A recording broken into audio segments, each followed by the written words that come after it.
ప్రాంత ప్రజల ఆకాంక్షల మేరకు మార్కాపురాన్ని జిల్లా చేయాలని కోరుతూ ఈరోజు ప్రెస్ క్లబ్ ఆధ్వర్యంలో గత 4 రోజులుగా జరుగుతున్న దీక్షలకు మద్దతుగా ఈరోజు రావడం జరిగింది.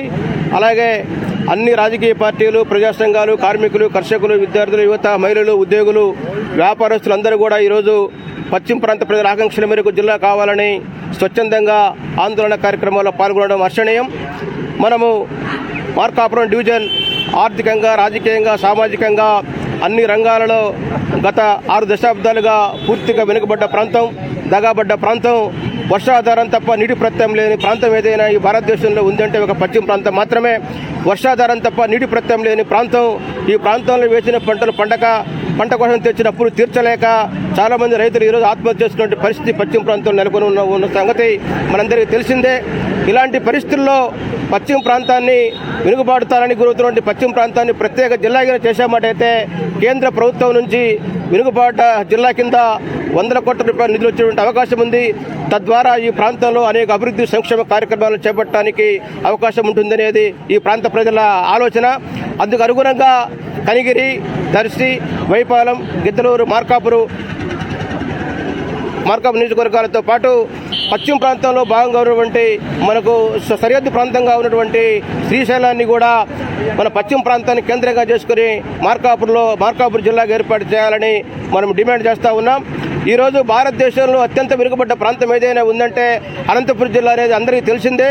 అంతకన్నా వెనుకబడ్డ జిల్లాగా పశ్చిమ ప్రాంతం ఉందని గతంలో రాష్ట్ర విభజన సమయంలో శ్రీకృష్ణ కమిటీ రిపోర్టు కూడా అటు రాష్ట్ర ప్రభుత్వానికి, కేంద్ర ప్రభుత్వానికి నివేదిక అందజేయడం జరిగింది. ఇలాంటి ప్రత్యేక పరిస్థితులను దృష్టిలో ఉంచుకొని మార్కాపురాన్ని జిల్లా చేయాల్సిన ఆవశ్యకత ఎంతైనా ఉందనేది మేము అభిప్రాయపడతా ఉన్నాం. ఈరోజు సౌకర్యాలు ఉన్నాయో అదేవిధంగా మార్కాపురంలో కూడా ఈరోజు జిల్లా కేంద్రం కావడానికి ఆర్డీఓ ఆఫీసు, డిఎస్పీ ఆఫీసు, జిల్లా కోర్టు, జిల్లా హాస్పిటల్, జిల్లా రిజిస్ట్రార్ ఆఫీసు, అలాగే జిల్లా ఎక్సైజ్ ఆఫీసు, ఆకాశవాణి రేడియో కేంద్రం, అలాగే మార్కాపురం నుంచి బెంగళూరుకు, హైదరాబాద్కు, గుంటూరుకు వెళ్ళడానికి ట్రైన్ ఫెసిలిటీసు, డబుల్ లైన్ సౌకర్యం అన్నీ ఉన్నాయి ఈరోజు ఈ మార్కాపురంలో. కాబట్టి ఈ జిల్లా కేంద్రం చేసే మాట అయితే మరింత అభివృద్ధి చెందేటువంటి అవకాశం ఉంటుంది.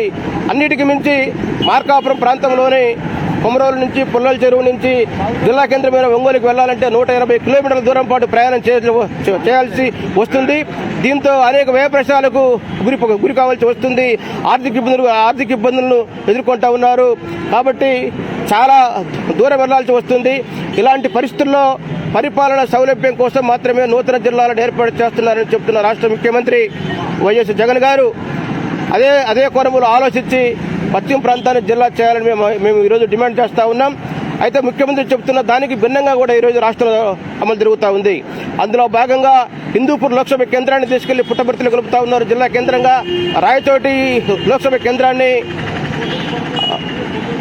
రాజంపేట లోక్సభ కేంద్రాన్ని రాయచోటికి మారుస్తూ ఉన్నారు. అలాగే నర్సాపురం లోక్సభ కేంద్రాన్ని భీమవరం మారుస్తూ ఉన్నారు. వాటిని ఏ విధంగా అయితే మారుస్తూ ఉన్నారో అదేవిధంగా మేము అట్లా ఒంగోలు ఉంచి మార్కాపురం ప్రాంతాన్ని సపరేట్గా జిల్లాలని మేము కోరుతా ఉన్నాం. కాబట్టి దయచేసి మా ప్రాంత ప్రజల ఆకాంక్షలకు అనుగుణంగా పశ్చిమ ప్రాంత కేంద్రమైనటువంటి మార్కాపురాన్ని జిల్లా చేయాలని మేము ఈరోజు గౌరవ ముఖ్యమంత్రి గారిని గట్టిగా డిమాండ్ చేస్తూ ఉన్నాం. ఈ ప్రాంత ప్రజలు ఇప్పుడు మార్కాపురం జిల్లా చేయకపోయామాడైతే మరో 100 సంవత్సరాల పాటు ఈ ప్రాంతం వెనుకబడతనానికి గురయ్యేటువంటి ప్రమాదం ఉంది. దయచేసి పశ్చిమ ప్రాంత ప్రజల ఆవేదనను అర్థం చేసుకుని మానవ దృక్పథంతో పశ్చిమ ప్రాంత కేంద్రాన్ని మార్కాపురం జిల్లాగా ఏర్పాటు చేయాలని ఈరోజు మేము డిమాండ్ చేస్తూ ఉన్నాం. మా ఏపీడబ్ల్యూజే రాష్ట్ర అధ్యక్షులు ఐవి సుబ్బారావు గారు కూడా ఈ పశ్చిమ ప్రాంతం జిల్లా కావాలని కోరుతూ గతంలో ఉద్యమంలో పాల్గొన్నారు. భవిష్యత్తు జరిగిన ఉద్యమంలో కూడా పాల్గొంటారని చెప్పడం జరిగింది. ఈ సందర్భంగా ఆయనకు కూడా ప్రత్యేకంగా మార్కాపురం తరఫున ధన్యవాదాలు తెలియజేసుకుంటూ ఈ అవకాశం ఇచ్చినటువంటి మిత్రులందరికీ థ్యాంక్స్ తెలియజేస్తున్నాను.